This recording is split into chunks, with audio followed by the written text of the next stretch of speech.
Hello dear students, I am doctor Mukesh Goyal. I hope कि आप बहुत अच्छे हैं। और फ्रेंड्स, आज हम जो बात कर रहे हैं वो इन्वायरमेंटल साइंस के कंप्लीट 10 की 10 यूनिट्स के बारे में बात करेंगे। आपके एग्जाम के लिए एक बढ़िया रिवीजन हो जाएगा।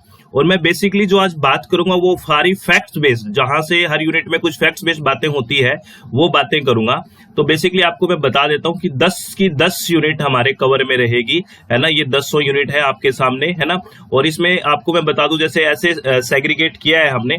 यूनिट 1 में जो जो फैक्चुअल इंफॉर्मेशन इंपॉर्टेंट है, कुछ डेफिनेशंस है ना, कुछ इंपॉर्टेंट फैक्ट्स हैं, उसके बारे में बात करेंगे। ऐसे हमारे पास कंप्लीट 10 की 10 यूनिट लास्ट तक रहेगी कि क्या क्या चीजें हमें करनी है। ये यूनिट 2 हो गई, यूनिट 3, मतलब कहने का मतलब इन स्लाइड्स में हम हर एक यूनिट में वो बात करने वाले हैं जो आपके एग्जाम के पॉइंट ऑफ व्यू से इंपॉर्टेंट है। जहां हर यूनिट में कुछ फैक्ट्स होते हैं, आप समझ गए मेरी बात, वहां से पे बात करने वाले हैं। तो ये वीडियो आपके एग्जाम के लिए बहुत बढ़िया कॉन्फिडेंस देगी और आपको ये लगेगा कि आपने 10 की 10 यूनिट को बढ़िया से अच्छे से रिवाइज कर लिया है। ठीक है, तो एग्जाम के लिए बहुत सारी शुभकामनाएं। चलो इस सेशन के बारे में हम बात करते हैं। हमारी फोकस ये 10 के 10 यूनिट रहेगी।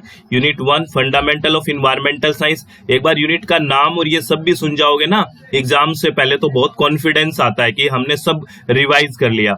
सेकेंड यूनिट इन्वायरमेंटल केमिस्ट्री के बारे में, इन्वायरमेंटल बायोलॉजी के बारे में, environmental geo science, energy and environment, environmental pollution and control, solid and hazardous waste management, environmental assessment management and legislation, जहां ये की मेन बातें होंगी। स्टैटिस्टिकल अप्रोच एंड मॉडलिंग, यहाँ पे इंपॉर्टेंट बातें सारी कर लेंगे हम। और unit number 10 contemporary environmental issues के बारे में सारी बातें होंगी। ठीक है, तो बढ़िया से यूनिट 1 से हमें लगना है। और चलो आप बात करते हैं unit 1 fundamental of environmental science के बारे में। ठीक है, तो इसमें क्या क्या चीजें इंपॉर्टेंट है, ये अपने जो कोर्स की बात है जो अभी लॉन्च हो चुका है नेक्स्ट सेशन के लिए, ये मैं लास्ट में बात करूंगा कि क्या क्या चीजें रहेगी। चलो अब हम बेसिक ही बात करें। बेसिक फैक्ट है, इन्वायरमेंट होता क्या है सबको पता है, क्योंकि जब फंडामेंटल की बात कर रहे हैं तो नॉर्मल सी बातें होंगी। यहाँ पे देखो, यहाँ से जो क्वेश्चन पूछा जाता है, जैसे कोर प्रिंसिपल से क्वेश्चन पूछ लिया, तो कोर प्रिंसिपल क्या है? इकोसिस्टम का integrity, resource conservation and sustainability, ये कोर प्रिंसिपल है इन्वायरमेंट का। और एक सस्टेनेबल डेवलपमेंट के बारे में आपको पता है, एक बेसिक सी डेफिनेशन पूछ लेते हैं, meeting present needs without compromising future needs, ये सबको पता है, ये बहुत बेसिक बातें हैं। यहाँ पे जैसे आपको कुछ इंपॉर्टेंट फैक्ट्स दिए हुए हैं, जैसे एटमॉस्फेयर के बारे में बात की है तो आपको पता है गैसियस एनवेलप होता है, हाइड्रोस्फेयर वाटर बॉडीज होती हैं, lithosphere rock mineral soil and crust हो गया, बायोस्फेयर में zone of life on earth हो गया, पेडोस्फेयर ये थोड़ा आपको याद रखना है। पेडोस्फेयर किसके लिए है? Soil layer, interface of 4 spheres. और क्रायोस्फीयर्स भी आपको पता होना चाहिए, आपको पता ही होगा, ice glacier, snow and polar caps के बारे में होती है क्रायोस्फीयर्स, है ना, ये आपको ध्यान रखना है। उसके बाद में हम जैसे बात करते हैं ट्रोपोस्फेयर में क्या है, वेदर फिनोमिना और मैक्सिमम वाटर वेपर इसी में होगा। क्योंकि आपसे एक बार ऐसा क्वेश्चन पूछ लिया कि जो वेदर फिनोमिना होता है वो कौन सी लेयर में होता है, वो ट्रोपोस्फेयर में होता है। स्ट्रेटोस्फेयर में आपको पता है ओजोन लेयर है, और यहाँ पे टेम्परेचर है वो हाइट के साथ यहाँ इंक्रीज हो रहा है। मेजोस्फेयर है वो कोल्डेस्ट लेयर है, और मिटियोर्स बर्न्स एयर, है ना, आपको पता है जो मिटियोर्स है ना, उल्कापिंड यहाँ पे बर्न्स होते हैं। और थर्मोस्फेयर या आयनोस्फेयर, एंड यहाँ पे ऑरोरा फिनोमिना होता है, ये भी आपसे पूछ लेते हैं कि ये फिनोमिना कहाँ पे होता है, ये थर्मोस्फेयर में होता है, ये आपको पता है ना क्या होता है। एक्सोस्फेयर जो आउटर मोस्ट एटमोस्फेयर लेयर है, ये 5 लेयर, कई बार आपको इनको ऑर्डर में लगाना भी पूछ लेते हैं, तो ये बेसिक क्वेश्चन भी आ जाता है। ठीक है, उसके बाद अगर हम फर्स्ट लॉ के बारे में बात करें, थर्मोडायनेमिक्स और हीट ट्रांसफर के बारे में, फर्स्ट लॉ क्या कहता है? Energy can neither be created not destroyed. Second law क्या कहता है? Entropy of isolated system increases. यहाँ ये आपको न्यूमेरिकल बेस्ड भी क्वेश्चन आ जाता है, और ये स्टेटमेंट से भी आ जाता है कि entropy of isolated system increases. Conduction, convection, radiation, ये तीनों एक साथ हम पढ़ते हैं।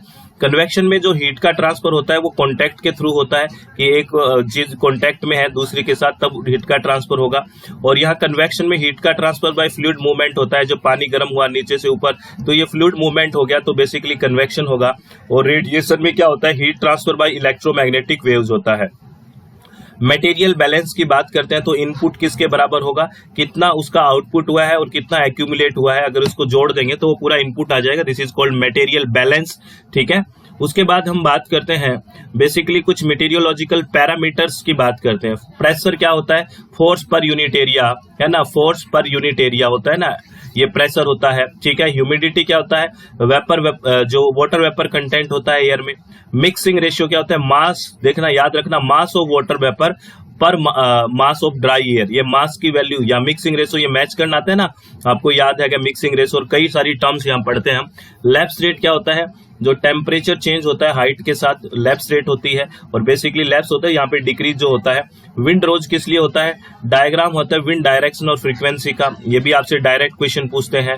और प्रेसिपिटेशन क्या है? आपको पता है, रेन, स्लो, हेल और स्लीट है, दिस इज कॉल्ड प्रेसिपिटेशन। यहाँ कहने का मतलब ये है, वो सारी बातें हम 10 की 10 यूनिट की करेंगे, जो आपको एक कॉन्फिडेंस देगी और कहीं ना कहीं एग्जाम में ये लगेगा कि सब कुछ मैं करके आया हूं। और यूनिट 1 में रिमोट सेंसिंग और जीआईएस की बात होती है। Remote sensing collect information without physical contact with the object, सबको पता है रिमोटली सेंस करना, है ना। Ground truthing validates remote sensing interpretation by field observation. GIS क्या करता है? GIS store, analyse and display spatial and geographical data. Digital image processing improve and classify satellite images. और यूज क्या है? लैंड यूज प्लानिंग के लिए, forestry के लिए, vegetation study, waste management and climate change के लिए सारी रिमोट सेंसिंग और जीआईएस का हम यूज करते हैं। ये बेसिक बातें, ठीक है। अब नेचुरल रिसोर्स और एथिक्स के बारे में बात करें। नेचुरल रिसोर्स क्या है? रिन्यूएबल, नॉन रिन्यूएबल और इनएक्साउचेबल हो सकते हैं। Resource assessment include quantity, quality, distribution and sustainability. याद रखना, रिसोर्स असेसमेंट में क्या क्या चीजें शामिल होती है, ये स्टेटमेंट में क्वेश्चन पूछा जाता है। रिसोर्स असेसमेंट में quantity, quality, distribution and sustainability. Environment education build awareness, attitudes and participation, है ना। इन्वायरमेंट एजुकेशन में क्या क्या चीजें बिल्ड होती है? अवेयरनेस है, आपका एटीट्यूड कैसा है, आप कितना भागीदार या पार्टिसिपेशन कर रहे हैं। इन्वायरमेंटल एथिक्स किस में डील करता है? जो आपकी मॉरल रिस्पॉन्सिबिलिटी है नेचर के प्रति, ठीक है ना। और एग्जाम फोकस क्या है? देखो, सस्टेनेबिलिटी, रिसोर्स यूज और RS, GIS application and awareness, ये एग्जाम में आपसे यहाँ से क्वेश्चन पूछा जाता है। तो ये थोड़ा इंपॉर्टेंट बातें हैं, ये ध्यान रखना है, ठीक है। आगे बात करते हैं, यूनिट 2 में बात करते हैं। यूनिट 2 आपकी इन्वायरमेंटल केमिस्ट्री के बारे में बात करें, इसमें क्या क्या चीजें बहुत इंपॉर्टेंट है। इन्वायरमेंट केमिस्ट्री की कुछ बेसिक बातें, जैसे स्टोइकियोमेट्री डील्स किस में डील करता है? ये basically quantitative relationship in chemical reaction, ये सीधा आपसे स्टेटमेंट में क्वेश्चन पूछ लेते हैं। स्टोइकियोमेट्री किस में डील करता है? Quantitative relationship in chemical reactions. Gives free energy, indicate spontaneity of chemical reactions, आपको पता है। Chemical potential control movement of species between phases. Chemical potential किसको कंट्रोल करता है? जो मूवमेंट ऑफ स्पीसीज होती है बिटवीन फेजेस के। Chemical equilibrium occur when forward and reverse rates become equal. और solubility of gases in water is controlled by temperature, pressure and salinity. इन सब के द्वारा गैस में जो गैस की सॉल्युबिलिटी है ना वाटर में, वो कंट्रोल होती है। ये क्वेश्चन पिछली बार शायद पूछा गया था। नेक्स्ट इसमें देखो, एटमॉस्फेरिक केमिस्ट्री के बारे में बात करें। एयर का कंपोजिशन में आपको पता है नाइट्रोजन और ऑक्सीजन मैक्सिमम है, ठीक है ना।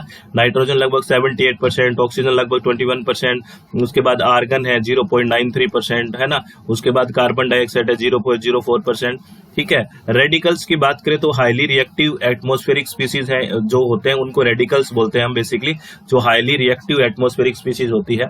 फोटोकेमिकल रिएक्शन होती है, वो बेसिकली किससे ड्राइव होती है? लाइट एनर्जी से, आपको पता है। और थर्मोकेमिकल रिएक्शन है, वो हीट एनर्जी से ड्राइव होती है। ओजोन केमिस्ट्री में क्या है? आपको पता है O2 है, वो रिएक्ट करता है जो यूवी प्रोसेस फॉर्म ओजोन, जो यूवी से बेसिकली आपको याद है ना, यूवी प्रोसेस होता है फॉर्म ओजोन, और उससे फिर ऑक्सीजन रिएक्ट करके ये सब ओजोन केमिस्ट्री में चलता है। ये हम पूरी एक केमिस्ट्री, और यहाँ से क्वेश्चन आता ही आता है। फोटोकेमिकल स्मोक में नॉक्स और वोलेटाइल ऑर्गेनिक कंपाउंड और सनलाइट, ये बेसिकली रिएक्ट करके फोटोकेमिकल स्मोक बनता है। Classical smoke, London smoke, photochemical smoke, ये सारी टर्म्स आपको याद हो जानी चाहिए या पता हो जानी चाहिए कि किस किस में क्या क्या चीजें हैं। वाटर केमिस्ट्री और फैक्ट्स के बारे में बात करें, जो डीओ आपको पता है डिजोल्व्ड ऑक्सीजन है। बीओ ऑक्सीजन, जो बीओडी है oxygen needed by microbes to oxidize organic matter. COD oxygen equivalent to chemical oxidation. PH है वो एसिडिटी और एल्कनिटी के बारे में बताता है। ईएच है वो रिडॉक्स पोटेंशियल है। टीडीएस आपको पता है टोटल डिजोल्व सॉलिड्स के बारे में बात होती है। उसके बाद हम सेडिमेंटेशन, कोएगुलेशन, फ्लैकुलेशन, फिल्ट्रेशन और डिसइंफेक्शन के बारे में बात करें तो सेडिमेंटेशन क्या है?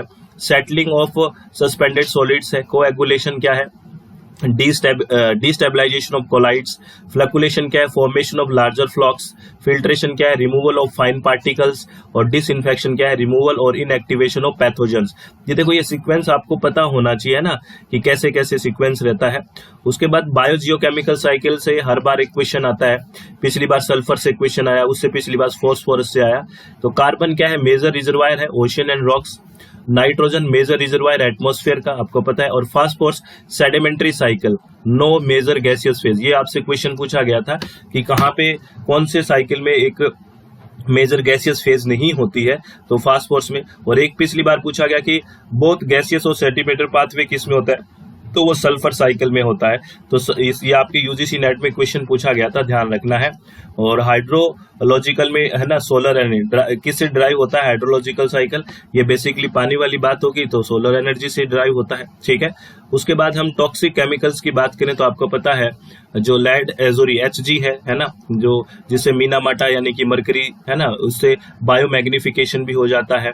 और कैडमियम में इटाइटाई डिजीज होती है और किडनी और बोन डैमेज हो सकता है। लेड की बात करें, न्यूरोटॉक्सिसिटी एंड डेवलपमेंट इफेक्ट होता है। क्रोमियम की बात है, hexavalent chromium is highly toxic, ये अलग से क्वेश्चन पूछा गया था आपसे। आर्सेनिक से आर्सेनिकोसिस एंड स्किन लेशंस, ये पिछली बार क्वेश्चन डिजीज से पूछा गया था। पैन आपको पता है, ये परऑक्सी एसिटाइल नाइट्रेट जो है ये फोटोकेमिकल स्मोक कंपोनेंट है, ये भी आपको ध्यान रखना है, ठीक है। आगे अगर हम बात करते हैं तो बेसिकली कुछ मेथड है यहाँ पे, और ये मेथड किस लिए यूज होते हैं, एनालिटिकल मेथड्स हैं। यहाँ से आपसे क्वेश्चन पूछते हैं, जैसे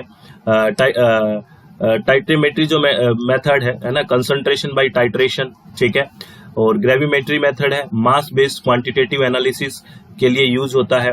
बॉम्ब कैलोरीमेट्री कैलोरीफिक वैल्यू के लिए यूज होता है। ये थोड़ी चीजें ध्यान रखनी है। पेपर और TLC है वो सेपरेशन ऑफ कंपोनेंट्स के लिए। और गैस क्रोमेटोग्राफी और HPLC की बात करें तो एडवांस क्रोमेटोग्राफिक सेपरेशन है ये, यहाँ से क्वेश्चन आता है, आपको पता है, एनालिटिकल टेक्निक से। और UV विजिबल की बात करें तो absorption spectroscopy, AAS metal analysis के लिए है। ICP जो MS है वो ट्रेस एलिमेंट एनालिसिस के लिए। XRD क्रिस्टल की स्ट्रक्चर के लिए। XRF जो एलिमेंटल कंपोजिशन है उसको जानने के लिए। SAM और TEM की बात करें तो surface and micro structure imaging के लिए। ये सीधा सीधा देखो एक एक लाइन में आपको मिल गया सबका आंसर ना, यही रिवीजन होता है, ठीक है। और अब थर्ड यूनिट इन्वायरमेंटल बायोलॉजी के बारे में बात करें तो क्या चीजें यहाँ इंपॉर्टेंट है, ये वो सिर्फ मैं फैक्ट्स के बारे में प्लीज बात कर रहा हूँ, ये ध्यान रखना है ना। तो इसमें इन्वायरमेंटल बायोलॉजी में सबसे पहले इकोलॉजिकल बेसिस की बात करें तो इकोलॉजी क्या है, स्टडी है किसके, interaction between organism and their environment.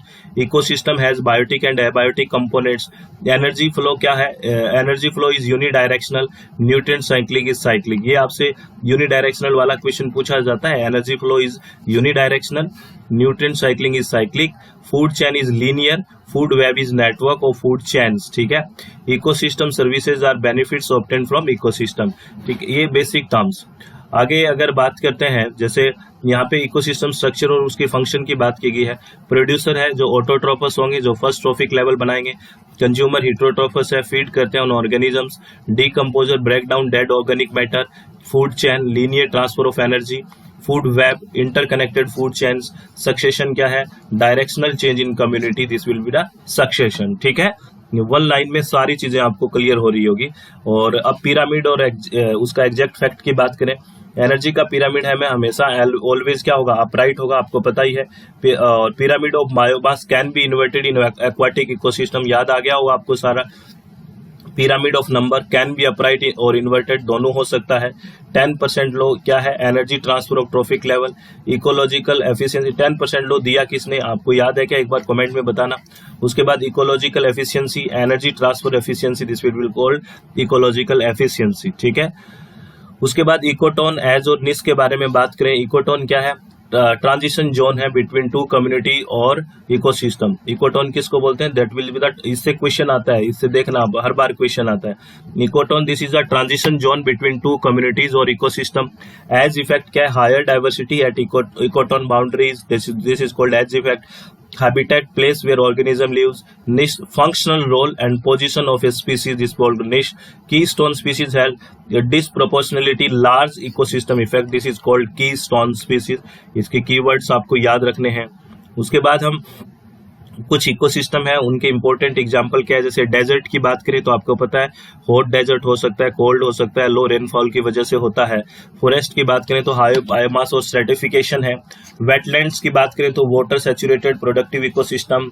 Lotic क्या होता है, जो फ्लोइंग वाटर होता है जैसे रिवर और स्ट्रीम है। लैंटिक कौन सा होता है, जो स्टैंडिंग वाटर होता है जैसे लेक और पॉन्ड होता है। एस्चुरिन या एस्चुराइन क्या होता है, जैसे मिक्सिंग ऑफ फ्रेश वाटर और सी वाटर। ये एस्चुरीज के बारे में क्वेश्चन आपसे पूछा जाता है, ये इंपॉर्टेंट है, ठीक है। मिक्सिंग होती है ये किसकी, फ्रेश वाटर और सी वाटर की। उसके बाद अगर हम बात करते हैं तो बायोम की बात करें, कुछ फैक्चुअल फीचर्स बायोम के जाने, जैसे टुंड्रा है तो फर्माफरोस्ट एंड लो वेजिटेशन होता है यहाँ पे। टेगा है कॉनिफेरस फॉरेस्ट होता है। ग्रासलैंड है डोमिनेटेड बाय ग्रासेस। स्वाना है ग्रासलैंड विद स्कैटर्ड ट्रीज। और छपरल के बारे में बात करें तो मेडिटेरियन श्रब लैंड है, ये क्वेश्चन पिछली बार पूछा गया था। ट्रॉपिकल रेन फॉरेस्ट है जो मैक्सिमम स्पीसीज डाइवर्सिटी है। यहाँ पे इंटरलिंक करना आना चाहिए आपको चीजों को, तभी बात बनेगी। मैं जस्ट आपको लास्ट टाइम ये फैक्ट्स के बारे में बात कर रहा हूँ। यहाँ पे कुछ बेसिकली कंसेप्ट है, जैसे पॉपुलेशन इकोलॉजी से, जैसे कैरिंग कैपेसिटी है तो मैक्सिमम पॉपुलेशन स्पॉटेड, इसको के से डिनोट करते हैं। एक्सपोनेंशियल ग्रोथ है वो जे शेप कर्व होता है। लॉजिस्टिक ग्रोथ है एस शेप कर्व होता है। आर सिलेक्टेड और के सिलेक्टेड स्पीसीज से हर बार क्वेश्चन आता ही है। आर सिलेक्टेड है that will be the many offspring low parental care, याद रखना, इसी से सारे आंसर बन जाएंगे। के सिलेक्टेड जो स्पीसीज होंगी वो फिर ऑफस्प्रिंग होगी, हाई पेरेंटल केयर होगा। और मेटा पॉपुलेशन की बात करें तो network of local population, this is called Meta population. ये सारी टर्म्स आपको ध्यान रखनी है। उसके बाद अगर हम बात करें कम्युनिटी का इंटरेक्शन की बात करें, और बेसिकली इंटरेक्शन क्या है, जैसे प्रीडेशन की बात करें तो क्या है, one organism kills and Yeats other. Herbivory का बात करें तो एनिमल फीड ऑन प्लांट्स। और पैरासिटिज्म की बात करें, पैरासाइट बेनिफिट होस्ट हार्म। और एलोपैथी की बात करें तो केमिकल इनहिबिट्स बाय प्लांट्स, है ना, केमिकल इनहिबिट्स बाय प्लांट्स। याद रखना एलोपैथी। इन्वेजन का मतलब है नॉन नेटिव स्पीसीज स्प्रेड्स, ये क्वेश्चन एचपीएससी में भी पूछा गया था, इंपॉर्टेंट क्वेश्चन है, ध्यान रखना, ठीक है। बहुत इंपॉर्टेंट बातें हैं, प्लीज इनको है ना एक बैठ के अच्छे से शांति से दिमाग को रिलैक्स करके रिवाइज कर दो इसको सबको, है ना। आपको लगेगा हर यूनिट का मैंने कुछ न कुछ देख लिया है। अल्फा डाइवर्सिटी की बात करें तो diversity with in A habitat हो जाएगा, with in A habitat. Beta diversity की बात करें तो डाइवर्सिटी बिटवीन हैबिटेट्स हो जाएगा। गामा डाइवर्सिटी की बात करें तो रीजनल डाइवर्सिटी हो जाता है। हॉटस्पॉट की बात करें तो हाई एंडेमिज्म और हाई थ्रेट की बात होती है। इन सीटू की बात करें कंजर्वेशन इन नेचुरल हैबिटेट। और एक्स सीटू की बात करें तो क्या है, conservation outside natural habitat, that will be the ex situ, ठीक है।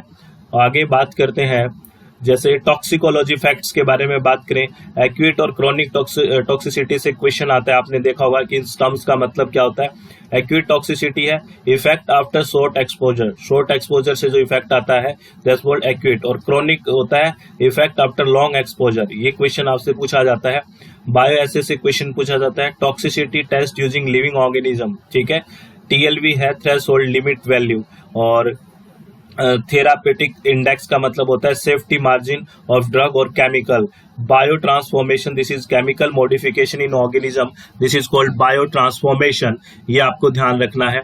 आगे अगर बात करते हैं इन्वायरमेंटल बायोटेक्नोलॉजी में, तो बायो रेमिडिएशन क्या होता है, माइक्रोब्स और प्लांट्स है वो रिमूव करते हैं पोल्यूटेंट्स को। इन सिटू रेमिडिएशन मतलब treatment at contaminated site. Ex situ remediation मतलब treatment after removal from site. Bio indicator में ऑर्गेनिज्म इंडिकेट इन्वायरमेंट और कंडीशन। बायो फर्टिलाइजर मतलब माइक्रोबियल फर्टिलाइजर। बायो सेंसर मतलब biological detection system, this is bio sensors, ठीक है। ये terms आपको ना देखो कितने आराम से सब मिल रही है। नेक्स्ट है अपनी unit 4th, that is environmental geo science के बारे में बात करें तो यहाँ पे पहले बात करेंगे अर्थ डिफरेंशिएशन फैक्ट्स के बारे में। जैसे आपको पता है कोर है, कोर में क्या है, डोमिनेटेड बाय आयरन एंड निकल, निफे, याद है ना कोर का। उसके बाद मेंटल की बात करें तो silicate mineral rich in magnesium and iron, यानी कि मेंटल की बात करते हैं ना, सीमा की बात करते हैं, याद करो, ठीक है। Silicate mineral rich in magnesium and iron. और क्रस्ट की बात करते हैं तो कॉन्टिनेंटल एंड ओशियनिक क्रस्ट होते हैं दो तरह के। और क्रस्ट में हम क्या बात करते हैं, सीआर, सिलिका और एल्यूमिनियम, ठीक है। Atmosphere developed through D guessing and evolution की वजह से ये हुआ atmosphere. Hydrosphere earth water system है, ठीक है ना, ये सब पता है आपको। रॉक एंड मिनरल की बात करें, मिनरल है नेचुरली अकरिंग इनऑर्गेनिक सॉलिड्स, ये याद रखना, naturally occurring inorganic solid, these are minerals. Rocks क्या है, aggregate of minerals. Igneous rock formed by cooling of magma and lava, है ना. igneous rocks formed by cooling of magma and lava, igneous rocks. Sedimentary rocks formed by deposition and lithification. Metamorphic rocks, heat and pressure alteration, this is metamorphic rock. Rock cycle, transformation among rock types, this is rock cycle. ठीक है, देखो basic terms. आगे बात करें landform and plate tectonics. Landform are controlled by tectonic forces and climate. Plate tectonics explain earthquakes, volcanism and mountain building. Endogenic forces are originate inside earth. Exogenic forces act at surface. ठीक है. Steady state means input and output remain balanced over time. और equilibrium landform concept is important for geomorphic system. यहाँ से हर line से आपसे कभी न कभी पक्का क्वेश्चन पूछे गए हैं, हर लाइन से. उसके बाद अगर हम बात करें कुछ फोर्सेज और विंड फील्ड के बारे में, जैसे कोरियोलिस फोर्स है, deflect wind due to earth rotation. ठीक है ना. आप बताना कि नॉर्थ हेमिस्फीयर में कहाँ पे बेसिकली रिफ्लेक्ट करता है, कौन सी साइड में, राइट या लेफ्ट, बताना. प्रेशर ग्रेडियंट क्या है, derive wind from high to low pressure. Frictional force, slow wind near surface. Geostrophic wind, balance of P, G F and Coriolis, है ना. प्रेशर ग्रेडियंट फोर्स और कोरियोलिस का balance होता है जियोस्ट्रोफिक विंड. और gradient wind मतलब curve flow around pressure system. ठीक है, ये आपको ध्यान रखना है. आगे बात करते हैं इंडियन क्लाइमेट फैक्ट्स के बारे में. Monsoon seasonal reversal of wind होता है. वेस्टर्न डिस्टर्बेंस है. Winter rainfall in north west India, ये याद रखना है. ठीक है ना. ड्रॉट का मतलब है prolong rainfall deficiency. El Nino, है ना, और La Nino. El Nino, La Nino, El Nino बहुत बात चल रही है. Warm phase in Pacific, weak Indian monsoon tendency, this is El Nino, ये याद रखना है.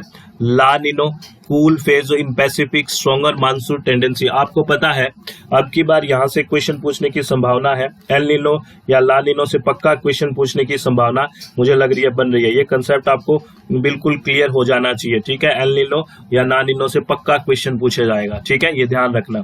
उसके बाद वेदरिंग एंड सॉइल की बात करें. वेदरिंग क्या है, break down of rock in place, weathering हो गया. ठीक है. इरोजन मतलब removal and transport of material. Deposition का मतलब हो गया सेटलमेंट ऑफ ट्रांसपोर्टेड सेडिमेंट्स, अलग अलग. Weathering, erosion, deposition. Carbon cation exchange capacity हो गया सॉइल का. Clay minerals, controlled soil fertility and CEC, याद रखना क्ले मिनरल्स. और सॉइल फॉर्मेशन किससे कंट्रोल होता है, control by climate, organism, relief, parent material and time, सब के द्वारा, इन सब फैक्टर्स के द्वारा क्या होता है, जो सॉइल फॉर्मेशन वो कंट्रोल होता है. हाइड्रोलॉजी एंड ग्राउंड वाटर के बारे में बात करें. Hydrology, study of water movement and distribution. Hydrogeology, study of ground water. ये टर्म्स देखना, hydrology and hydrogeology. Darcy law से हर बार क्वेश्चन आता है. फ्लो थ्रू पोरस मीडियम, है ना. Hydraulic conductivity, ease of water movement through aquifer. Land subsidence may occur due to excessive groundwater withdrawal, वहाँ land subsidence नीचे दर्शाना. और गिबन हर्जबर्ग से क्वेश्चन पूछा जाता है. फ्रेश और saline water relation in coastal aquifer, this is gibbon Herzberg. ठीक है, ये ध्यान रखना है. उसके बाद हम बात करें नेचुरल हजार्ड्स के बारे में, है ना. जैसे इससे हाइड फैक्ट क्या आएगा, फ्लड है, overflow of water, common disaster, landslide, mass movement on slope, earthquake, sudden energy release among fault, है ना. Volcanism, magma and gases resurfaces, tsunami, large sea waves due to under sea disturbance. और cloud burst, extreme rainfall in short duration, this is called cloud burst. ये बहुत सुनते हो आप, बादल का फटना. आगे बात करते हैं, अपनी यूनिट नंबर 5 है, that is energy and environment के बारे में बात करते हैं. ये कुछ फैक्चुअल बातें हैं, बस इससे कॉन्फिडेंस डेवलप होगा कि हर यूनिट से हम गुजरे हैं. सोलर एनर्जी फैक्ट्स के बारे में बात करें. आपको पता है sun is the primary source of energy for earth system. Solar radiation includes UV, visible and infrared wavelengths. Solar constant is the incoming solar radiation at top of atmosphere. ये question आपसे पूछा जाता है सोलर कांस्टेंट में. Photovoltaic module include convert sunlight into electricity. और solar collector convert solar radiation into heat. ये photovoltaic module और solar collector के बारे में याद रखना. सोलर कलेक्टर क्या करता है, convert solar radiation into heat, ये भी ध्यान रखना है आपको. अगर आगे फॉसिल फ्यूल की बात करें तो coal, highest carbon content among common fossil fuel. Petroleum, liquid hydrocarbon mixture है. Natural gas, mainly methane, cleanest fossil fuel. Shale oil के बारे में बात करते हैं. अनकन्वेंशनल ऑयल रिसोर्सेज है. Coal, bed methane, methane absorb in coal seams. और gas hydrates, methane trapped in ice like crystal, that is gas hydrates, यहाँ से भी क्वेश्चन आते हैं। आगे अगर हम बात करते हैं कैलोरीफिक वैल्यू के बारे में बात करते हैं, GCV this is gross calorific value, NCV this is net calorific value. GCV versus NCV की बात करें तो जीसीवी जनरली हायर होगा देन एनसीवी, पता ही आपको। बॉम्ब कैलोरीमीटर है, मेजर किसका करता है, कैलोरीफिक वैल्यू का, ये सीधा क्वेश्चन पूछ लेते हैं। Energy content depends on composition and moisture, सब इन पे डिपेंड करता है कितना एनर्जी कंटेंट है, ठीक है। उसके बाद रिन्यूएबल एनर्जी प्रिंसिपल की बात करें तो hydro power, potential energy of water, hydro power है ना, tidal energy, gravitational pull of moon and sun, this is tidal energy. O T E C, temperature difference होता है ओशन वाटर में, कितना होता है बताना, ये किससे हम एनर्जी क्रिएट कर सकते हैं। Wind power, kinetic energy of moving air, geothermal heat from earth interior, solar pond store heat in saline water, solar point से भी क्वेश्चन पूछा जाता है, ये भी आपको ध्यान रखना है।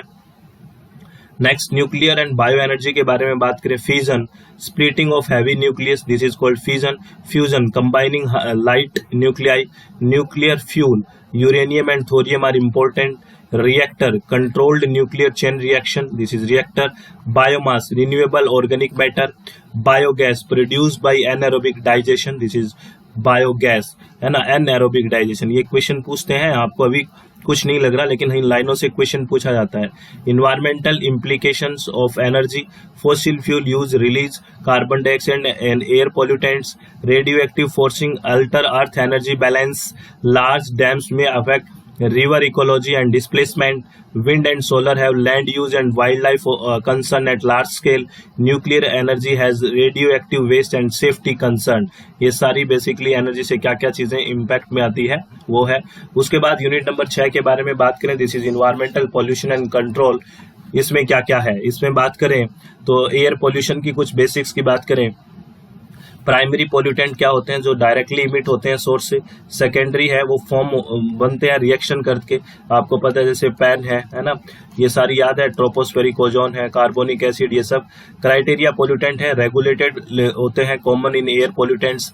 नेचुरल सोर्सेज होते हैं, वोल्केनिक, डस्ट और फॉरेस्ट फायर। एंथ्रोपोजेनिक है, like industry, vehicle, combustion. Indoor जो पोल्यूशन है, pollution inside building, this is called indoor pollution, है ना, आपको पता ही है, इसमें हम बात करते हैं बहुत सारी। उसके बाद कुछ पोल्यूटेंट है, उसके हाई यील्ड इफेक्ट के बारे में बात करें तो जैसे कार्बन मोनोऑक्साइड, ये क्या फॉर्म करता है, कार्बोक्सी हीमोग्लोबिन, है ना, आपको पता है सफोकेशन होती है। SO2 एसिड रेन और रेस्पिरेटरी इरिटेशन, ये क्वेश्चन आता है यहाँ से। NOx, smoke and acid rain precursor है। Ozone secondary polluted at ground level, है ना। PM 2.5 penetrate deep into lungs. VOC photochemical smoke precursor है, जो वोलेटाइल ऑर्गेनिक कंपाउंड्स है वो, ये ध्यान रखना है आपको। आगे अगर बात करते हैं तो यहाँ पे ये डिवाइसेस से क्वेश्चन पूछे जाते हैं कि ये किसके रिमूव और कंट्रोल के लिए यूज होता है, ये बहुत इंपॉर्टेंट है। सेटलिक चैम्बर है, वो लार्ज पार्टिकल्स के लिए है। साइक्लोन कलेक्टर है, वो particulate matter by centrifugal force. Wet scrubber है, पार्टिकल्स एंड सोल्यूबल गैसेज, है ना। फैब्रिक फिल्टर है, जो फाइन पार्टिकल्स। ESP है, fine particles by electrostatic charge. और कैटालिटिक कंबशन है, गैसियस पॉल्यूटेंट्स, ये आपको ध्यान रखना है। आगे अगर हम बात करते हैं, यहाँ पे कुछ कंसेप्ट है जैसे डिस्पर्सन एंड मॉडल्स के बारे में। मिक्सिंग हाइट क्या है, vertical mixing depth. Lapse rate क्या है, temperature change with altitude. Inversion क्या है, स्टेबल लेयर ट्रैपिंग पॉल्यूटेंट्स, याद है इन्वर्जन लेयर का। गाउशियन प्लूम मॉडल क्या है, point source dispersion model. Line source model क्या है, जैसे रोड या ट्रैफिक पॉल्यूशन है। एरिया सोर्स मॉडल क्या है, डिफ्यूज अर्बन या industrial emission, this is called area source model, ये ध्यान रखना है आपको। आगे अगर हम बात करते हैं नॉइज पोल्यूशन और उसके इफेक्ट के बारे में बात करें, LEQ क्या है, इक्विवेलेंट कंटिन्यूअस नॉइज लेवल है। L10 है, noise level exceeded 10% time. L50 है, मीडियन नॉइज लेवल। N90 है, background noise level. LDN for day night noise level. और TNI ट्रैफिक नॉइज इंडेक्स के बारे में बात होती है, ठीक है। उसके बाद हम बात करते हैं वाटर पोल्यूशन और उसके फैक्ट्स के बारे में, जैसे pH है, वो एसिडिटी और एल्किनिटी की बात करता है। EC इलेक्ट्रिक कंडक्टिविटी, टर्बिडिटी है, सस्पेंडेड पार्टिकुलेट के बारे में। हार्डनेस कैल्शियम और मैग्नीशियम सोल्ट की वजह से। MPN this is microbiological water analysis. और IS 10500 2012, ये आपसे एक बार डायरेक्टली पूछा गया। इंडियन ड्रिंकिंग वाटर स्टैंडर्ड ये क्या है, मैच करना, तो ठीक है, ये IS 10500 2012, ये याद रखना है। उसके बाद हम बात करते हैं वेस्ट वाटर ट्रीटमेंट में। जैसे ट्रीटमेंट में प्राइमरी ट्रीटमेंट है physical removal of solid, secondary है बायोलॉजिकल ट्रीटमेंट ऑफ ऑर्गेनिक्स, है ना। उसके बाद एडवांस या टर्सरी है nutrient and advance pollutant removal, CETP है common effluent treatment plant, disinfection है पैथोजन कंट्रोल, और सॉफ्टनिंग है hardness removal, this is called softening, ठीक है, ये ध्यान रखना है। उसके बाद अगर हम बात करें सोयल थर्मल और मैरीन रेडियो एक्टिव के बारे में, pollution, soil pollution affected by effluents, pesticide and fertilizers. Thermal की बात करें heat discharge, lower DO in water, आपको पता है थर्मल पोल्यूशन और DO इनवर्सली प्रोपोर्शनल होते हैं, है ना, जैसे थर्मल पोल्यूशन होगा DO है वो लो हो जाएगा। हीट आइलैंड की बात करें, urban area warmer than surrounding, ये क्वेश्चन पिछली बार यहाँ से पूछा गया है, हर लाइन से क्वेश्चन पूछे जा रहे हैं। मैरीन का है ऑयल स्पिल्स है, plastic and sewage are major sources, radioactive ionizing radioactive causes biological damage, protection time distance and shielding principle, this is called protection, है ना। उसके बाद अगर हम बात करें यूनिट नंबर 6 के बारे में, this is solid and hazardous waste management के बारे में बात करते हैं, ठीक है।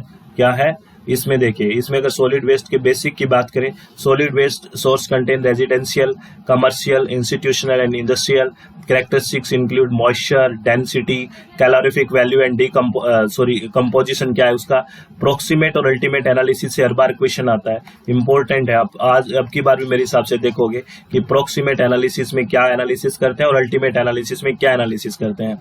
ये HPSC में UGC नेट में हर बार पूछा जाता है। प्रोक्सीमेट एनालिसिस क्या है, moisture, volatile matter, ash and mixture का fixed carbon, this is proximate. Ultimate में क्या होता है, CHON, carbon, hydrogen, oxygen, nitrogen, sulphur and ash content, this is ultimate. और waste generation rate is important for planning, collection and treatment. Waste generation rate तो बहुत important है planning, collection और treatment के लिए, ठीक है। आगे बात करते हैं कलेक्शन एंड ट्रांसपोर्ट की बात करते हैं। यहाँ पे कुछ टर्म्स होती हैं, जैसे यहाँ इन टर्म्स से भी क्वेश्चन पूछा जाता है। जैसे हाउल्ड कंटेनर का मतलब है container is transported for importing, है ना, this is called hauled container. और स्टेशनरी कंटेनर का मतलब container stay, waste is transferred. Transfer station का मतलब है intermediate facility before disposal site. Collection route का मतलब है plant to reduce time and cost. और ट्रांसपोर्टेशन का मतलब है मूव वेस्ट टू प्रोसेसिंग या disposal site, this is called transportation, ठीक है। उसके बाद अगर हम बात करते हैं नेक्स्ट, यहाँ पे कुछ प्रोसेसिंग एंड रिकवरी की बात की गई है। तो रिसाइकलिंग, RDF से भी आपने देखा हुआ क्वेश्चन आता है। रिसाइकलिंग मतलब material recovery and reuse, RDF refuse derived fuel है, fuel pellets, energy recover from waste. Composting क्या है, एरोबिक डिकम्पोजिशन याद रखना है। Vermicompost, earthworm waste composting. Biomethanation मतलब anaerobic methane production, this is biomethanation, ये ध्यान रखना है। उसके बाद अगर हम बात करते हैं कुछ डिस्पोजल मेथड के बारे में, सैनिटरी मेथड है, sanitary landfill, engineer landfill disposal है, लैंडफिल लीचेट की बात करें, contaminated liquid from landfill, landfill gas की बात करें mainly methane and carbon dioxide, incineration की बात करें हाई टेम्परेचर कंबशन होता है, और एस मैनेजमेंट की बात करें इंपॉर्टेंट आफ्टर इंसिनरेशन। और इंसिनरेशन बताओ एयर की प्रेजेंस में होता है या एब्सेंस में होता है, क्योंकि इंसिनरेशन और पायरोलिसिस से आपसे क्वेश्चन पूछा जाता है। उसके बाद कुछ प्रॉपर्टी और मेथड के बारे में बात करें हैजार्डियस वेस्ट के और उसके फैक्ट के, जैसे इग्निटेबिलिटी की बात करें, कैचेस फायर इजीली, यहाँ से क्वेश्चन पूछा जाता है अगर आप देखते हो तो। कोरोजिविटी का मतलब डैमेज टिश्यूज इन मटेरियल, रिएक्टिविटी का मतलब है अनस्टेबल और एक्सप्लोजिव रिएक्शन, टॉक्सिसिटी का मतलब है harmful to health ecosystem, stabilization का मतलब है रिड्यूस मोबिलिटी ऑफ कंटेमिनेंट्स, और सॉलिडिफिकेशन का मतलब है encapsulates waste into solid matrix. ये ध्यान रखना है प्रॉपर्टी, मेथड और फैक्ट्स के बारे में। उसके बाद हम बात करें स्पेशल वेस्ट है, जैसे ई वेस्ट की बात करें, है ना, contains lead, Hg, cadmium, chromium and plastic, fly ash by product of coal combustion, plastic waste source of microplastic pollution, biomedical waste, infectious and hazardous health care waste, C&D waste, construction and demolition debris, this is called C&D, ठीक है ना, construction and demolition. उसके बाद हम waste management hierarchy के बारे में बात करें, मोस्ट प्रेफर्ड क्या है, प्रिवेंशन एंड रिडक्शन और एट सोर्स, सोर्स पे प्रिवेंशन और रिडक्शन कर दें, रीयूज एंड रिसाइकलिंग, फिर उसके बाद होगा यानी कि reduce waste load and resource demand. फिर होता है recovery, include energy recovery from waste. Treatment include reduce toxicity, volume and mobility. Least perfect क्या आएगा? Final disposal in landfill. ये हायरार्की आपसे पूछते हैं, ये इंपॉर्टेंट है, सीधा आपको सीक्वेंस में लगाना पूछ लेते हैं, बहुत बार पूछा गया ये क्वेश्चन। उसके बाद अगर नेक्स्ट बात करते हैं, नेक्स्ट यूनिट अपनी है EIA वाली, environment assessment and management legislation. Unit number 8 के बारे में बात कर रहे हैं। आपको ये बढ़िया लगा और आपको लगा कि हर यूनिट से हम गुजर गए, मजा आया है, तो प्लीज आप कमेंट करके पक्का बताएं। लाइक सब्सक्राइब करते रहे, अगर अच्छा लगता है तो ही करें, एथिकली आपको लग रहा है कि ठीक है तभी बात करें, ठीक है। EIA के कुछ कोर टर्म्स के बारे में बात करें। EIA environmental impact assessment, EIS भी यूज होता है इन्वायरमेंट इम्पैक्ट स्टेटमेंट के लिए, EMP यूज होता है इन्वायरमेंट मैनेजमेंट प्लान के लिए, TOR टर्म्स ऑफ रेफरेंस ये किस में होता है बताओ, ये बहुत इंपॉर्टेंट है। उसके बाद EC environment clearance, EIA purpose, predict and manage impact before project approval, this is EIA purpose. क्या है? Predict and manage impacts before project approval, ये पर्पज है EIA का। और ये आपको कुछ स्टेजेस पता है स्क्रीनिंग में क्या होता है, decide whether EIA is required और नॉट, स्कोपिंग यहाँ होता है TOR जो मैं पूछ रहा था आपको, बहुत इंपॉर्टेंट है। Identify important issues and TOR, public consultation, take views of affected people, appraisal, technical evolution of report, decision, grant और रिजेक्शन ऑफ क्लियरेंस। ये बहुत इंपॉर्टेंट टर्म्स है, आपको ये टर्म्स इसीलिए दिखाई जा रही है कि बैकग्राउंड सारा याद आ जाए। कैटेगरी A में सेंट्रल लेवल अप्रेजल होता है, कैटेगरी B में स्टेट लेवल होता है, फिर B को B1 और B2 में करते हैं। B1 required EIA report, B2 not fully required ना, यहाँ पे नो रिक्वायर्ड होता है EIA। और EAC एक्सपर्ट अप्रेजल कमेटी बहुत पढ़ते हैं हम। और SEAC ये सेंट्रल लेवल पे होगी, स्टेट लेवल पे SEAC और SEIAA यानी कि state appraisal and clearance bodies हो गई है, ये बहुत इंपॉर्टेंट है भाई। उसके बाद हम बात करते हैं EIA के कुछ मेथोडोलॉजीज के बारे में बात करते हैं, जैसे चेकलिस्ट है, list of environment factors, matrix है, project activities versus environment components, Leopold matrix है, famous interaction matrix, overlay method है, map based impact analysis, network है, कॉज इफेक्ट रिलेशनशिप, और बेटले है, quantitative environmental evolution, this is Battelle. ये कुछ methods है EIA के, मेथोडोलॉजी, ये ध्यान रखना है और एग्जाम फैक्ट्स को भी देखना है। EMS ऑडिट एंड लेबल्स के बारे में बात करें। EMS क्या? इन्वायरमेंट मैनेजमेंट सिस्टम के लिए है। ISO 14000 environment management standard series है, आपको पता है। इन्वायरमेंटल ऑडिट की बात करें, check performance and compliance, eco labelling, environment friendly product labelling होता है। LCA this is life cycle assessment या क्रेडल टू ग्रेव, यहाँ से भी क्वेश्चन पूछा है। CBA यानी कि कॉस्ट बेनिफिट एनालिसिस की बात होती है, ये कुछ लेबल्स होते हैं उसमें। उसके बाद हम रिस्क असेसमेंट की बात करें, जैसे हजार्ड्स की आइडेंटिफिकेशन, ये स्टेप होते हैं। Identify source of harm, hazard accounting, quantify record hazards characteristics, exposure scenario, who is expose, how and how much, risk characterization, estimate probability and severity, risk management, control, reduce and communicate risk, this is called risk management। आगे अगर हम बात करते हैं constitutional and legal facts के बारे में बात करते हैं, article 48A, state shall protect and improve environment, ठीक है। 48A, 51AG सिटीजन ड्यूटी की बात करेगा। वाइल्ड लाइफ एक्ट है 1972, वाटर एक्ट 1974, फॉरेस्ट एक्ट के बारे में बात, कंजर्वेशन 1980, एयर एक्ट के बारे में 1981, इसके ईयर्स आपको याद रखने हैं, मैच करना आ जाता है। Environmental protection act 1986, motor vehicle act 1988, public liability insurance act 1981, biological diversity act 2002, hazardous and other waste rule 2016, plastic waste management rule 2016 के बारे में बहुत सारी है, वेस्ट रूल है 2016 के, देखिए solid waste rule 2016, biomedical waste rule 2016, e waste rule 2016, construction and demolition waste rule 2016, plastic waste rule 2016, hazardous waste rule 2016 में कुछ स्पेशल ही है, सारे रूल्स है ना।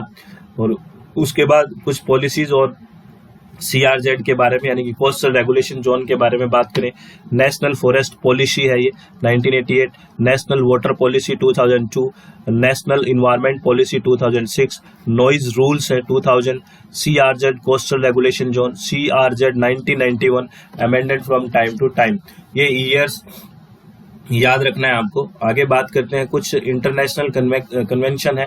रामसर कन्वेंशन 1971 वेटलैंड के लिए, Stockholm conference 1972 human environment, Montreal protocol 1987 ozone depletion substance के लिए, बेसल कन्वेंशन 1989 हैजार्डियस वेस्ट के लिए, अर्थ समिट है 1992, CBD 1992 convention on biological diversity, है ना, याद रखना। उसके बाद हम बात करते हैं कुछ इंटरनेशनल कन्वेंशन की, UNFCCC 1992 climate change, United Nation Framework Convention on Climate Change, Kyoto protocol 1997 emission target पे clean development mechanism, Johannesburg summit 2002, Copenhagen summit 2009, Rio +20 2012। ये सब आपको ईयर्स याद रखने हैं, ठीक है। उसके बाद हम बात करते हैं आपकी favourite unique statistic approach and modelling के बारे में, यूनिट नंबर 9 के बारे में। यूनिट नंबर 9 क्या कहती है इसकी भी सुन लो। इसमें देखो एट्रीब्यूट्स के बारे में, डेटा और स्केल की बात करें। एट्रीब्यूट्स यानी कि this is the qualitative characteristics, variables this is measurable characteristics, nominal scale, categories without order. हर बार इससे 5-7 लाइनों से क्वेश्चन पूछा जाता है स्केलिंग वगैरह से। Ordinal, ordered categories, interval scale, equivalent interval, no true zero. यहाँ पे जीरो क्या है, अज्यूम होता है, जैसे टेम्परेचर की बात करते हैं अज्यूम जीरो, ठीक है ना। उसके बाद है रेशो स्केल, ट्रू जीरो यहाँ पे होता है, यानी कि यहाँ पे एब्सोल्यूट जीरो होता है, एब्सोल्यूट जीरो। याद आया आपको, ठीक है, बहुत बढ़िया। आगे बात करते हैं नेक्स्ट। बेसिकली मीन की बात है, अर्थमेटिक मीन, मीडियन क्या है, मिडल वैल्यू, मोड क्या है, मोस्ट फ्रीक्वेंट वैल्यू, और वेटेड मीन क्या है, एवरेज विद वेट, और जियोमेट्रिक मीन है यूज फॉर ग्रोथ रेट्स। ये सीधा मैच करना आ सकता है आपके पास, ठीक है। डिस्पर्शन एंड मोमेंट्स की बात करें, रेंज क्या होता है, मैक्सिमम और मिनिमम के बीच। वेरिएंस क्या होता है, मीन स्क्वायर डेविएशन, ये पूछते हैं। वेरिएंस क्या है, mean square deviation. Standard deviation क्या है, स्क्वायर रूट ऑफ वेरिएंस, है ना। स्टैंडर्ड एरर क्या है, standard error of sampling distribution. Skewness क्या है, एसिमेट्री ऑफ डिस्ट्रीब्यूशन। कर्टोसिस है, पिकनेस और टिल्डनेस, दिस इज कॉल्ड कर्टोसिस। ये भी क्वेश्चन आपसे पूछा जाता है स्क्यू और कर्टोसिस से, बहुत इंपॉर्टेंट है ये। उसके बाद बात करें डिस्ट्रीब्यूशन, नॉर्मल जिसमें बेल शेप्ड कंटिन्यूस डिस्ट्रीब्यूशन होता है। Log normal, log value are normally distributed. Binomial, this is discrete success failure trials. Poisson, discrete rare event counts. T distribution, small sample mean testing. F distribution, ANOVA and variance ratio. देखो यहाँ पे आपको keyword से सारी चीजें याद आ जानी चाहिए कि मैं बताना क्या चाह रहा हूँ। हाइपोथेसिस टेस्टिंग में जैसे टर्म है null hypothesis, this is called no significance difference and effect. Alternative hypothesis, significant difference and effect. T test, compare means. Chi square test, categorical data या goodness of it, chi square. ANOVA, compare more than one means. Confidence limit यानी कि range of likely true parameter, this is called confidence limit, ठीक है। उसके बाद अगर हम बात करते हैं कोरिलेशन रिग्रेशन के बारे में, correlation, strength and direction of association. Positive correlation, both variable increase together. Negative correlation, one increase other decrease. Simple regression, one independent variable. Multiple regression, more than one independent variable. Forecasting, predicting future value using model, ये सब आपको याद हो जाना चाहिए, सारा background याद आ जाना चाहिए। इन्वायरमेंटल मॉडल्स के बारे में बात करें, जैसे लीनियर मॉडल है, straight line relationship, validation, testing model reliability, population growth model, predicts population change, Lotka Volterra model, यहाँ से क्वेश्चन पूछते हैं, predator prey interaction model, Leslie matrix से भी क्वेश्चन पूछते हैं, एज और स्ट्रक्चर्ड पॉपुलेशन मॉडल। अगर आपको नाम से सारी चीज याद आ रही है तो अच्छी तैयारी है, ठीक है। अब हम यूनिट 10 के बारे में बात करते हैं, this is contemporary environmental issues के बारे में, और इसमें क्या कहते हैं देखिए, biodiversity loss, loss of species and ecosystem variety, this is biodiversity loss. Climate change, long term change in climate pattern, ozone depletion, thinning of stratospheric ozone layer, sea level rise linked with warming and ice melt, international efforts, convection protocol and COP, सारे international effect basically efforts हैं climate को बचाने के।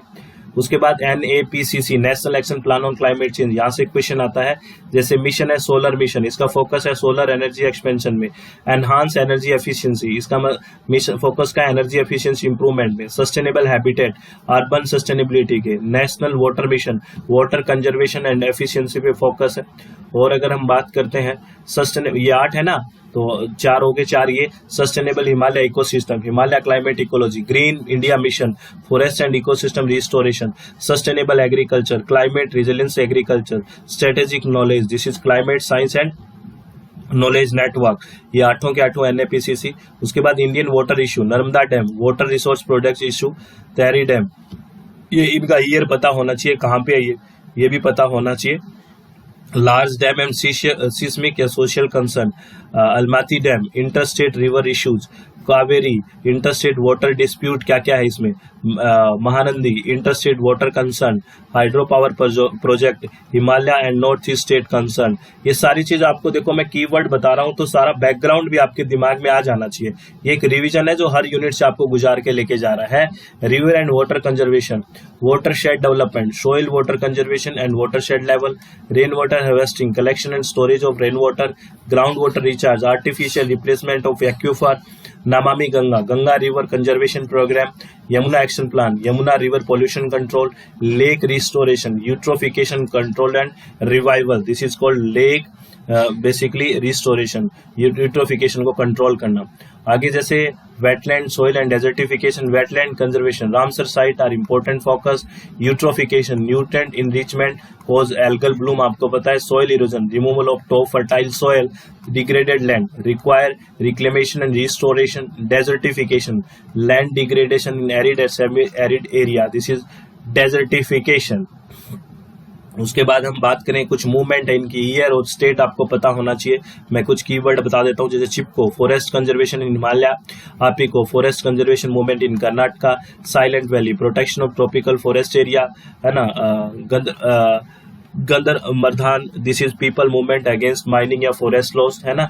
और अगर बात करें people biodiversity register, local biodiversity documentation, ये होता है पीपल बायोडाइवर्सिटी रजिस्टर, ठीक है, ध्यान रखना है। उसके बाद अगर हम बात करें बायोडाइवर्सिटी कंजर्वेशन प्रोजेक्ट्स के बारे में, project tiger, tiger conservation, elephant, elephant के लिए क्रोकोडाइल कंजर्वेशन, इनका ईयर्स आपसे पूछा गया है। तो जैसे ही आपकी क्लास देखो आपके मन में ये सारा सवाल आना चाहिए कि क्या इनके ईयर्स पता है आपको, तो ईयर खुद भी लिखोगे आप। ये सीक्वेंस पूछा गया, सी टर्टल प्रोजेक्ट, है ना ये, और इंडो रियो विजन है राइनो कंजर्वेशन के लिए, इनके ईयर्स भी पता होना चाहिए क्योंकि इनकी ईयर्स पूछी गई है आपसे, ठीक है। तो सर आपने क्यों नहीं इंक्लूड की, तो कुछ तो आप भी करोगे तो याद रहेगी ना चीजें।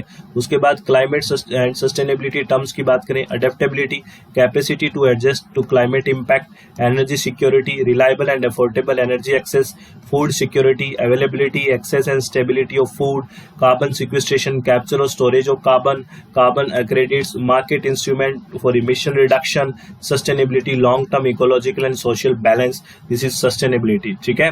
उसके बाद कुछ हैबिटेट, व्हीकल्स और डिजीज के बारे में बात करें, Swachh Bharat, waste management and sanitation mission, green building, resource efficient building design, ग्रिया, green building rating in India, vehicle emission या vehicle emission control standard, fluorosis, excess fluoride exposure से, आर्सेनिकोसिस, आर्सेनिक एक्सपोजर से होगा ये डिजीज।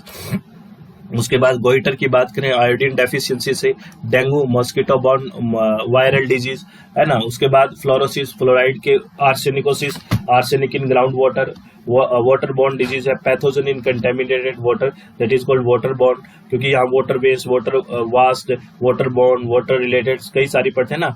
उसके बाद इन्वायरमेंटल कुछ disaster जैसे मीनामाटा, मर्करी पॉइजनिंग है, Love Canal, hazardous chemical waste, Bhopal gas tragedy, है ना, मिथाइल आइसोसाइड 1984, है ना, Chernobyl 1986 nuclear disaster, Fukushima Daiichi 2011 nuclear disaster, इनका ईयर भी अपने लिख दिया है, कुछ मैंने भी लिख दिया है, कुछ आप भी कर लेना, ठीक है। ये सारी चीजें आपको कैसा लगा एकदम पक्का बताओ, अच्छे से बढ़िया लगी कि नहीं। अब मैं आपको बैच के बारे में बता देता हूँ। अपना नेक्स्ट सेशन शुरू होगा 15 जुलाई से, लाइव सेशन, ठीक है। इस एग्जाम के लिए ऑल द वेरी बेस्ट। अगर नेक्स्ट सेशन के लिए जुड़ना चाहते हैं तो अपनी वेबसाइट है www.swmg.in, प्ले स्टोर में मोबाइल ऐप SWMG और ये अपना कॉन्टैक्ट नंबर है। इसमें हम 10 के 10 यूनिट्स कंप्लीट थ्योरी करेंगे, पूरी की पूरी 10 unit plus previous year question का डिस्कशन रहेगा। बहुत शानदार तरीके से सारी बातें होंगी। तो और एग्जाम के लिए आपको बहुत सारी शुभकामनाएं। आप अपने चित्त को शांत रखें, खुश रहें और टेंशन ना लें। ये आपको कैसा लगा सेशन? 10 की 10 यूनिट देख के रिवाइज करके लगभग 50 मिनट में आपने 10 की 10 यूनिट देख ली, है ना। सिलेबस देख लिया, फैक्ट्स देख लिए, इतना ही बहुत होता है। एग्जाम से पहले एक बार सारी बेसिकली जो वर्ड्स होती है, सारी टर्मिनोलॉजी है, अगर उनसे भी गुजर जाए तो ये बेस्ट रिवीजन होता है। इससे ज्यादा हम नहीं कर सकते हैं, याद रखना। और ये बेस्ट मेथड रहा कि हमने सारे फैक्ट्स हर यूनिट से उठा के देखे, जिससे आपको एक कॉन्फिडेंस डेवलप होगा कि मैं हर यूनिट से गुजरा हूं। और रियल में आपका कॉन्फिडेंस डेवलप हुआ है तो कमेंट करके बताएं और मैक्सिमम लोगों के साथ शेयर करें। अगर आपकी एथिकल वैल्यू कहती है तभी ऐसा करना है, ठीक है। तो ऑल द वेरी बेस्ट, बहुत बहुत सारी शुभकामनाएं। और जैसे एग्जाम दे के आओ तो मुझे बताना आपका एग्जाम कैसा हुआ है। आपको ढेर सारी शुभकामनाएं। बहुत बहुत धन्यवाद। Thank you.